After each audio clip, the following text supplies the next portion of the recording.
As a species, human beings have a seemingly innate need to travel and explore. We've scaled our own planet with boats, planes, trains, and all manner of other vehicles. And so now we're busy building all types of spaceship with our sights set on the stars. The problem? Space is a much bigger prospect.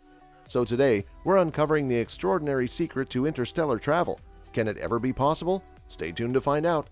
Are you a fiend for facts? Are you constantly curious? Then why not subscribe to our channel for more clips like this one, and ring the bell for more fascinating content.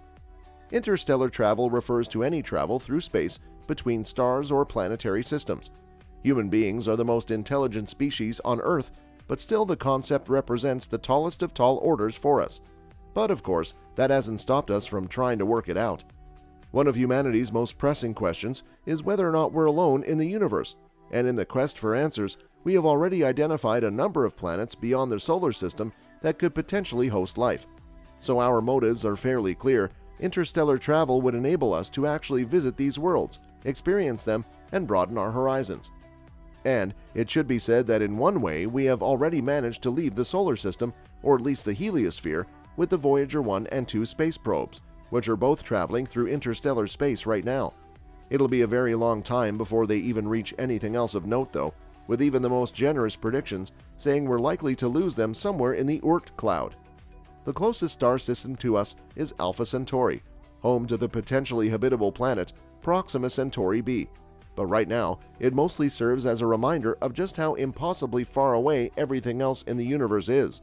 Because even if, say, Voyager 2 had been specifically pointed in its direction when it was launched, which it wasn't, at its current speed, it wouldn't arrive at Alpha Centauri for another 75,000 years.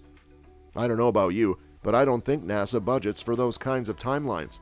Also, by the time these probes reach anywhere halfway interesting, their nuclear batteries will be long dead and just be useless hunks of metal hurtling through the void. Which is a sort of success if you think about it.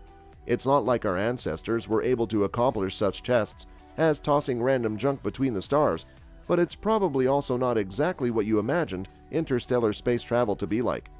For interstellar travel to become the reality, we need some truly groundbreaking technologies to emerge. For some, there's hope with ambitious initiatives like Breakthrough Starshot, a company whose backers include the late Stephen Hawking, former directors of NASA, and various Nobel Prize winners. Breakthrough Starshot is aiming to reach speeds of 1/5 the speed of light and hopes to accomplish it by putting a spacecraft in orbit, equipping it with thousands of chips attached to a light sail, and energizing those chips by shooting them with a laser beam from Earth. It sounds a far-fetched plan, but if it were to work, it'd mean propelling something 1,000 times faster than any other man-made object has ever gone before. But even then, truly fast or even practical interstellar travel would have to wait, because even with Breakthrough Starshot level speeds, it would still take around 24 years to reach Alpha Centauri. It's a hugely hypothetical mission, but even it would require a life's work to even potentially pull off. And projects like it are only really possible with small, once again uncrewed probes. So what if we want people on board? Humans and all the things they need to live are pretty heavy, so traveling at any notable speed gets much more difficult to fuel. And as the Breakthrough Starshot initiative already proves, humans also age quickly compared to the transit times between stars. Turn a compact probe into a people-carrying, life-supporting spaceship, then and we're automatically talking about generation ships, huge sprawling vessels on which whole generations of people will be born, live, and die without ever stepping foot onto any kind of terra firma. If spending your entire existence confined to the cabins of a ship suspended in a seemingly endless void just isn't for you, then perhaps the secret to such a mission lies in futuristic theories on how to preserve the human body instead. Cryonics is usually put forward as the method of choice here, although the chances of it working even close to how it does in the movies are low. The premise is simple. Human travelers on an interstellar ship scheduled for centuries en route are placed inside protective pods and their bodies are frozen. Upon arrival at their destination, they're unfrozen and they haven't aged a day in the meantime. We are already trying to apply the technique to real-world medicine and surgery, where frozen organ tissue is revived for transplants, but we're still very far away from effectively hibernating a whole living, breathing person. In fact, the majority consensus in the scientific community is that it's impossible. So we can't feasibly travel via traditional means, Next-generation ships demand an incredible sacrifice from those who commit their lives to living on them, and sci-fi style body preservation isn't yet an even slightly reliable alternative. Perhaps there's a best of all worlds? Maybe the key to interstellar travel lies in compromise. If, to travel to other stars, we really do need to forego Earth forever, then it's clear that the voyage would have to be an incredibly long-term project. Unless we somehow manage to also build and control a totally theoretical web of physics-building wormholes, zapping to and from different star systems is all but physically impossible. But what's perhaps a little less impossible is the idea of human explorers, over time, setting up bases and ports on other, closer planets and objects, as a means of slowly expanding outwards. This wouldn't be racing across space via warp drive, more plodding across space checkpoint to checkpoint, but it would get us to where we needed to go. We wouldn't be waiting for far future, faster-than-light tech that might never transpire, and we wouldn't be condemned to spending our entire lives in just a spaceship.